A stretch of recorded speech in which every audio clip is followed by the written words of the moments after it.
Grocery delivery startup GoLemon shuts down in Lagos, the fifth major on-demand player to fold or pause in 3 years. South Africa subscription startup Rentosa enters business rescue 12 months after raising $7.3 million. A Nairobi court rules that unlicensed digital lenders in Kenya cannot use the courts to recover their loans, and MTN Nigeria's fintech revenue crashes 72% in a single quarter after regulators force a pause on airtime lending. These and more stories on tech and innovations in Africa. Welcome to the Tech Tides Africa podcast. This is Karen. Kelvin, I guess, how are you doing today? I'm doing well. The weekend was good. I attended a wedding. It's been a minute and it was fun. Nigerian weddings, if you know Nigerian weddings, they can be quite fun. So yeah, it was good to step out and, like Gen Z will say, touch grass. I'm ready for the week once again. And I think these days I take the time to enjoy the weekend because the work is always there. And so it's good to have a moment to rest and reset. How are you doing? Alas, because Nigerian weddings just look like so much fun. At some point in my life, I wanted to get married to a Nigerian guy just for the wedding. I did not know what the marriage would look like, but I wanted a Nigerian wedding. Yeah. Good time. I think one thing I'll say before we start the podcast is last week we said we'll check where Spiro from or where they are headquartered in. And actually, it's not Nigeria or Kenya. It's actually Dubai, but they largely operate in Africa. Yeah, very curious. But yeah, did find that out. It's funny. I rode a Spiro Boda. Yeah, and it's the first time I've noticed one. I'm like, Spiro is in Nako. Interesting. Oh, It was seen. Anyway, Spiro, you're from Dubai. Thank you. Thank you so much, Kelvin. I'd forgotten. The record has been set. Kelvin, don't trust. Well, we'll start off with a startup that is in Nigeria. It's a Lagos grocery delivery startup that was founded by employees that were formerly working at Paystack. They stopped taking orders on July 29th, and they will be shutting down entirely and laying off dozens of staff. 8 months, the company had moved 2 billion naira worth of groceries to 40,000 registered customers. And it seems the average basket was costing about 43,700 naira. However, they were still not able to sustain the business model that they had. I want to hear about this a little more from you, Kelvin, since you sit in Nigeria. There seems to be a problem with delivery businesses in Nigeria, and this seems to be another one that has been claimed by the graveyard. What say about the whole thing? Yeah, unfortunately, this is a story that we keep seeing very often. Food courts just shut down a couple of months ago. Similar industry, food delivery. But in the case of food courts, they owned cloud kitchens and had their delivery arm as well, that they cooked their own food, delivered their own food. So you would think since they control most of the supply chain, they would be good. But they ran into some issues with paying their staff and other things like that. And eventually shut down a couple of months, I think in April. And now we've seen GoLemon, grocery delivery startup that has shut down. One thing to think about with the case of GoLemon is that it was actually a product that people were using. People depended on this product heavily. You just need to go to social media on X especially, and you see a lot of comments about this story of Nigerians saying this was something that was very useful to them. It was something they depended on. It was something that kept them away from the market. So you're thinking, if a startup like this is actually solving problems for people, why are they shutting down? And the official story is that we're unable to raise follow-up funding. But then why is no investor interested in putting in money? And we can make some assumptions based on some facts. One of the things that comes to my mind is the total addressable market. So how many people are actually using this service? At the moment, we see 40,000 users that they had before they shut down. But then when you think about how many Nigerians have disposable income to be able to use this product, it isn't such a large market. And with VC funding, there are millions of sign-ups and things like that. So maybe you can't get that type of funding. What about angel investors? It's such a tricky market to solve. And again, some of what they're doing, they had their own warehouses so that they could make some groceries faster delivery, and they had their own delivery fleets. So this means that you create other avenues for problems. Any macro inefficiency of Nigeria affects you as well. If diesel prices go up, then you have your fleets that you need to manage. Those costs go up as well. When the currency fluctuates, it also affects you. So you have a number of areas that start to eat into your already small margins. And it's only a matter of time if you're not able to address those things that you'll run into problems. And we've seen it with FoodCourt and GoLemon recently, but obviously there have been bigger players in this space. Jumia Food, Bolt Food also exited Nigeria a couple of years ago. And so it's a space that a number of people have tackled and tried to solve the problems there, but at the moment it's not looking like there's an obvious solution. Although Chowdeck is doing well in this space, they even partnered with GoLemon late last year for the grocery shopping arm for Chowdeck, because they also have that service on the Chowdeck. So yeah, Chowdeck is going about it differently. They are going the asset light routes where other people handle these costs, and they are kind of like a coordination layer for all of these services. So it's interesting the angles different founders are approaching this problem with. This is an industry that keeps on taking a lot of bright solutions. We even talked about Eden Life earlier in the year, I believe, where they pivoted from individual consumers to the B2B space, if I'm not wrong. I do think there's something you've touched on that is quite important to note, that the companies that we're seeing surviving this space are the ones that are very light. They're not full stack. They simply take care of the delivery last mile, and they let us take care of everything else. Because I do feel one of the issues that maybe they ran into was they were taking about 80 orders a day, but your warehouse, you're doing farmer outsourcing, there's a logistics of bringing those groceries from the farm to your location and then sending them out to people, and you're owning everything within that space. It becomes very expensive. And it's also very good to note that grocery business have very thin margins, extremely thin margins. And so any additional strain on those margins can run you out of business.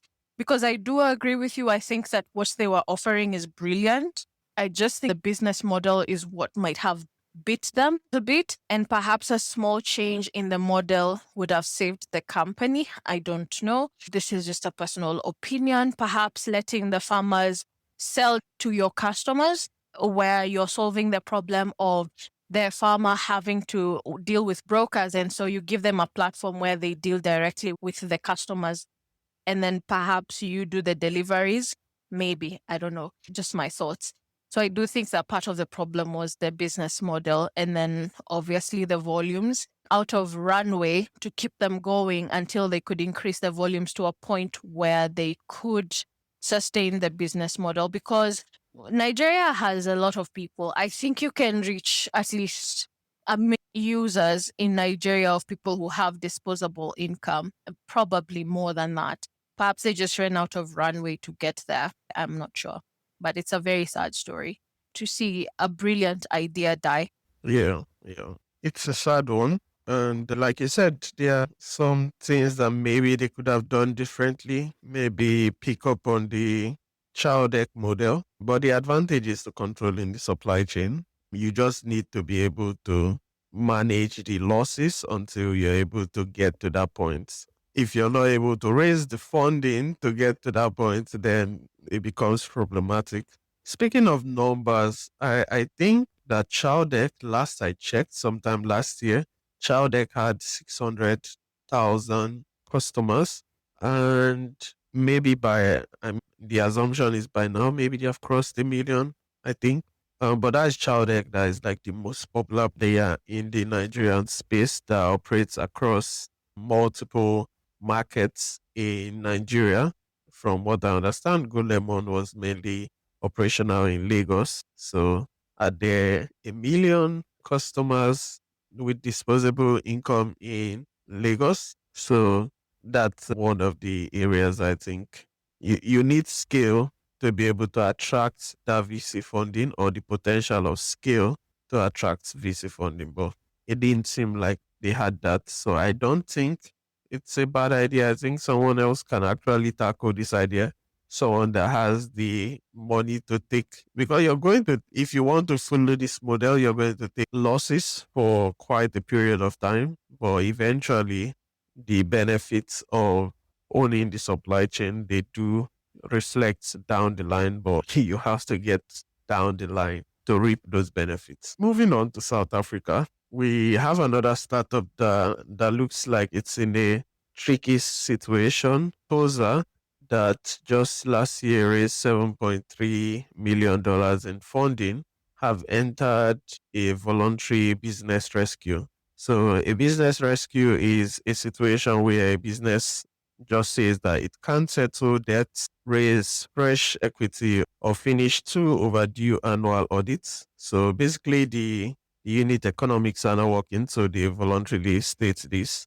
And legally, what this means is at that point, none of their creditors can come and maybe take them to court or things like that until this situation is resolved. And what they did, they launched in 2017 their peer-to-peer rental marketplace.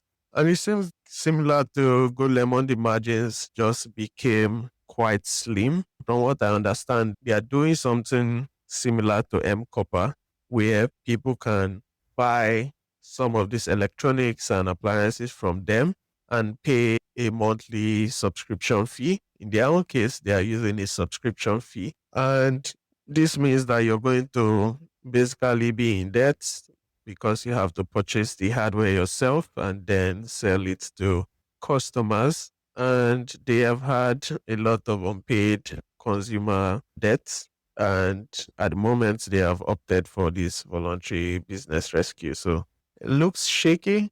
Technically, they are not shut down. They are basically restructuring to see how to resolve the issue. So it could go either way. They could find ways around it and eventually come back to full operation, or they could go the other way to eventually shutting down. So very, very precarious position. Well, I don't know how South Africa operates, so I don't want to comment much on that. But I do know that subscription, especially for hardware in Africa, even software itself, it's kind of hard to get Africans to faithfully pay for subscriptions. We did see something similar I think a year ago, Kelvin, where a Lipa Polepole company was having problems as a result of debt recovery. And I think we're seeing something similar with this guys. And it's made complicated by the fact that it's hardware, and hardware is capital intensive for a business. Purchasing laptops and phones and all that is quite capital intensive. So as you've said, there's a probability that in terms of purchasing those things, or you've used up your capital and you're hoping that the running of the business, the operations will be taken care of by the monthly subscriptions. And then you across a situation where now with the rent to own or the Lipa Polepole, there's a near end of the payments. And so you don't have to calculate things like depreciation. I took this laptop when it was at 50,000 Kenya shillings, let's say $500, let's say. Within that laptop is not worth the same amount. So you have to account for things like those. You have to account for someone who will ask for a refund. It's very complicated model comes to the finances, the cash flow. And most businesses die as a result of cash flow. So if you have refunds coming in and then people are not paying their subscriptions, it becomes a nightmare to meet your operational demands. And I do think that perhaps that's what happened with this company. Now they raised quite a good chunk of money, 7.3 million. and it's not been able to sustain them, which tells me that the level of loans that they have might be quite high. Bad accounts, non-performing accounts that they have might be quite high. So it's probably showcasing how thin their working capital has been, the cushion that they have, and they've run out of that cushion, which then leads to them needing to be rescued. Hopefully they will be. I would say for any founder that is thinking about this kind of business to also realize that there'll be a lot of mindset education for Africans, because we like to own things. We prefer to buy and own as opposed to pay, which is a very American way of looking at life, where you pay for something for a very long time. It's almost everything, their cars and all that, but Africans prefer to own stuff. So there's a lot of learning that would need to be done for that. But I do think that there's hope if they're able to get the debt collection in check. Perhaps they've not yet found it. I don't know. But as we always say, this is a wait and see situation, I think. Yeah, it's a wait and see situation at this point because they have to figure out what they are doing. And now they literally have to, because else they would go the other way that I mentioned. But yeah, one thing interesting that you pointed out is Africans don't really like subscription models. That's a model that hasn't really worked at scale in Africa. And I pointed out that this startup is doing something similar to M-Copper, and M-Copper is a pay-as-you-go model. So eventually you own it, but in a subscription model, you don't really own it. And Africans are not used to not owning things. I saw a tweet over the last week where somebody said, so this is how they'll be paying for Google Drive until the end of their life. And that's the thoughts most Africans have when they think about purchases. When I buy something, I want to buy it, I want to own it. I don't want to be obligated to pay a fee every time that maybe every month or every week or something like that. It feels like perpetual debt. And we don't like that feeling of debt over our head. So yeah, it's interesting how they have approached this. Maybe they will adopt the pay-as-you-go model. That is what I would advise. We need to own it. We need to own it. Don't tell us about leasing. That's not a thing. Nope. And honestly, I wouldn't want it to be a thing. I don't think anyone wants to be perpetually in debt. Speaking about debt and bad debt, to be specific, a Kenyan court has given a very crazy ruling this last week. A Nairobi magistrate struck out debt recovery claims from two Kenyan digital lenders, Tri-State Capital and Mombo I Capital, and ruled that lenders without a Central Bank of Kenya digital credit provider license lacked the legal standing to enforce their loan agreements in court, and care that these clients had actually borrowed and defaulted on loans. It dismissed the case simply on the basis that these two companies were operating without the proper licenses from the Central Bank of Kenya. And so they are in effect illegal, and they pose an economic risk to the country. It's very hard to feel sorry for them. I can't even lie, because some of the antics you see these unlicensed digital apps use to recruit customers. I was reading an article a couple of months back. I probably need to start to cite these articles properly. But I was reading an article a couple of months back where some of these victims from these digital loan apps were talking about their experiences and how they were deceived into taking loans that they didn't actually want. And I was looking at some of the ways these platforms go about getting people that didn't even know what they were signing up for into this bad situation. So it's kind of hard to feel sorry for them. At the end of the day, the data shows that out of the 800 plus applications that businesses have requested to be licensed in this space, only 252 credit providers have successfully obtained their licenses. So why are 500 plus of them operating without licenses? When you do that, you set yourself up for whatever happens. So really don't have much sympathy. I can't pretend to have sympathy.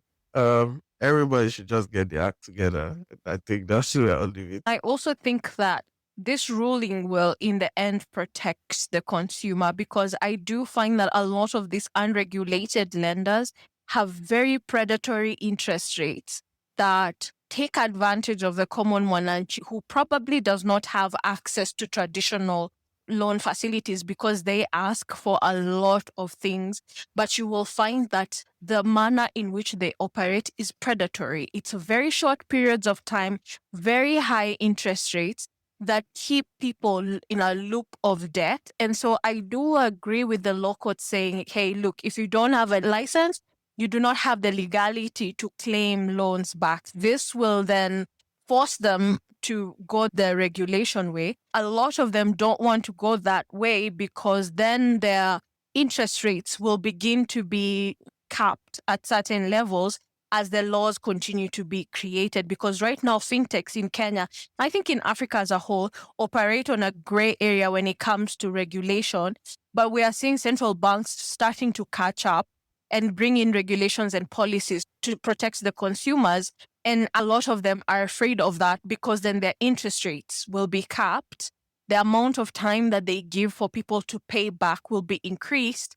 And so their profits will probably go down, and they take advantage of the predatory business models that they have, because they churn out more profit at the expense of the consumers. I agree with you. And you just highlighted why a lot of them want to operate in that gray area. So, wherever you see, like I said, just take it like that.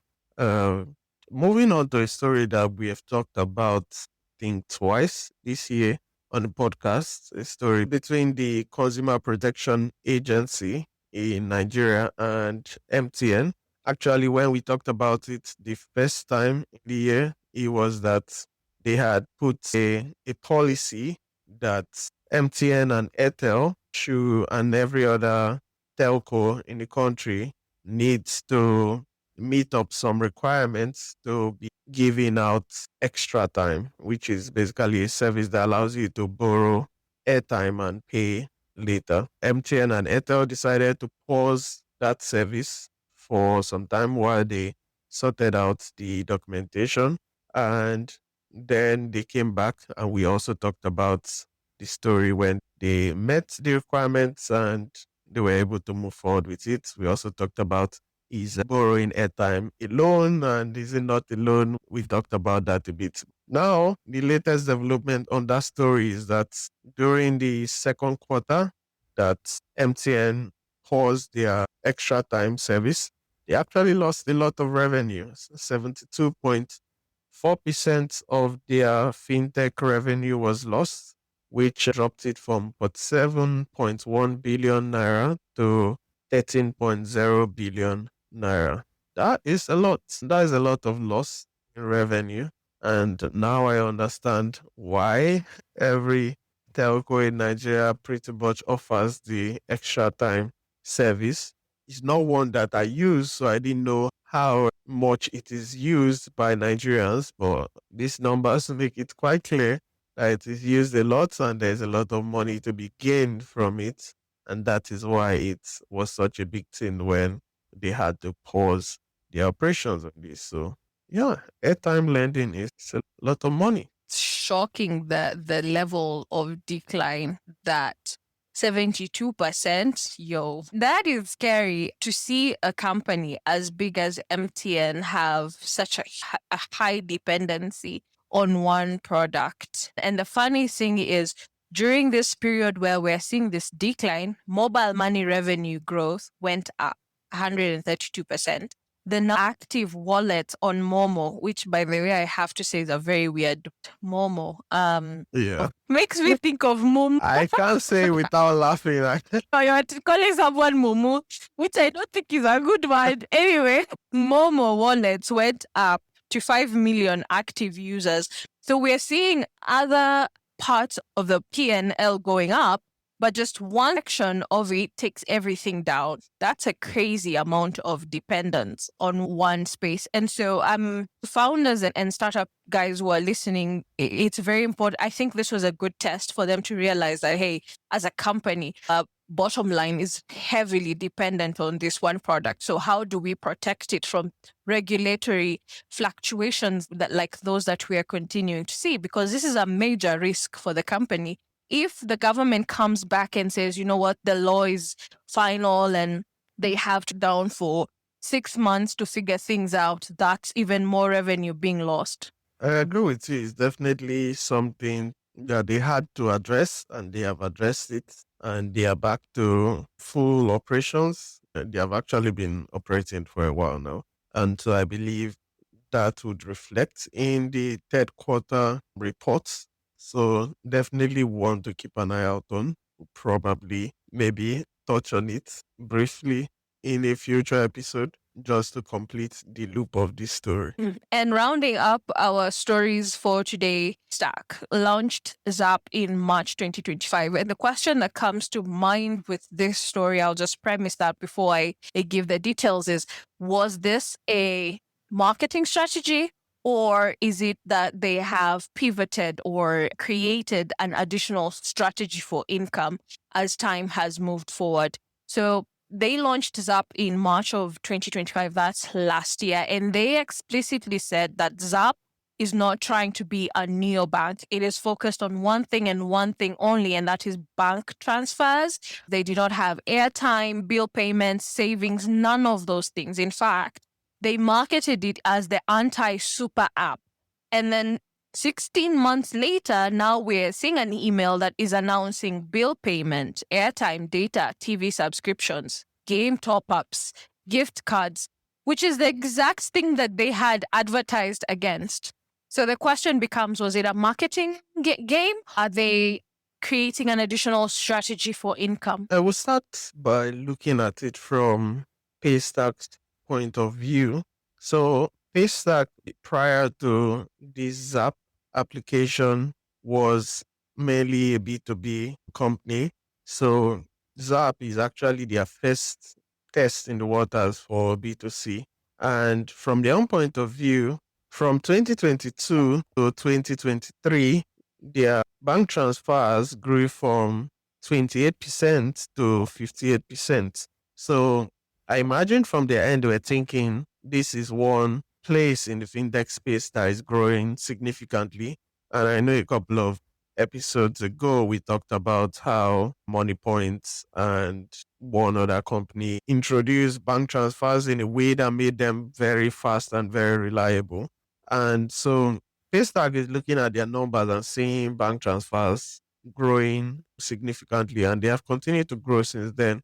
From what we heard from the reports, at the time they had worked on this application for about a year, which would tie into when it was launched.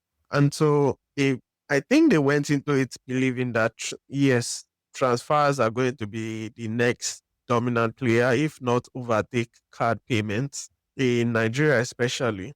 And so, yes, they launched with that premise of transfers would actually be the only thing that Zap does. But then you see almost like a 180 with the latest marketing campaign. It said, you know us for transfers, that's not all we do. That's a complete opposite of what was said initially. And it reminds me of a tweet I saw a couple of years ago at this point. And again, once again, apologies, I can't remember who made the statement, but the person said every fintech company would end up selling airtime.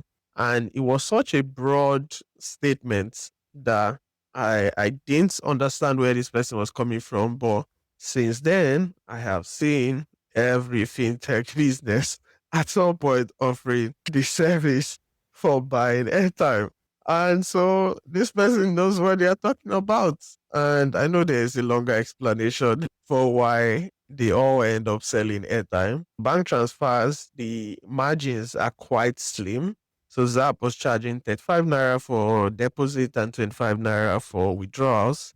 You really can't monetize based on this alone. When you look around, you see people like the Opay and other players They offer several services. Why is somebody going to leave those to come to you if your only selling point is transfers? Because even if you want to say fast transfers, these other services are also quite fast. So it's not really enough. You wouldn't attract that many people to leave those apps to come to yours. Of course, you can say the Paystack brand is quite strong. They are. But that alone isn't going to make people leave OP. OP is so popular in Nigeria, and you're going to have a hard time pulling people from there when your only selling point is just transfers. We already have that, so you have to offer them something else. And so I think Paystack has realized that this single responsibility principled app is not going to work, and the reality of the market has hit them. And fair enough, they have adjusted, they have pivoted. It's just something you have to do. You can't just keep on like holding on to your initial thesis when you see it's not working. You have to adapt. And that's what they are doing. Actually, you've kind of changed my mind a little because initially I was thinking that perhaps at the beginning, and perhaps both are true, at the beginning they wanted to be very minimalistic, to just focus on one problem and gain as much traction as they can with that. So we do transfers really well. We're efficient with it. And I think we spoke about this previously where we talked about you come up with a product that solves one problem and you solve it really well. And then you gradually increase the features or the services that you offer within that product. So my thought was they thought, let's start with one problem we solve and let's solve it really well. And then once we have a customer base for this product that we sell really well, let's upsell them or cross sell them. Actually, let's cross sell them with additional services like bill payment and airtime. And so now the strategy becomes we start with one problem, we solve it really well. And then once that is efficient and it can run itself, we've set up the systems, the people, the capital for it. Then we cross sell additional services and features, which is actually quite a brilliant strategy because when you're starting, you don't want to have too many holes that you need to plug. You want to just focus on one thing that you are known to do very well. So Zap, actually, even the name tells you it's about speed. And after we do that really well, we make the entry almost antagonistic, which is what they did by saying we are the anti-super app.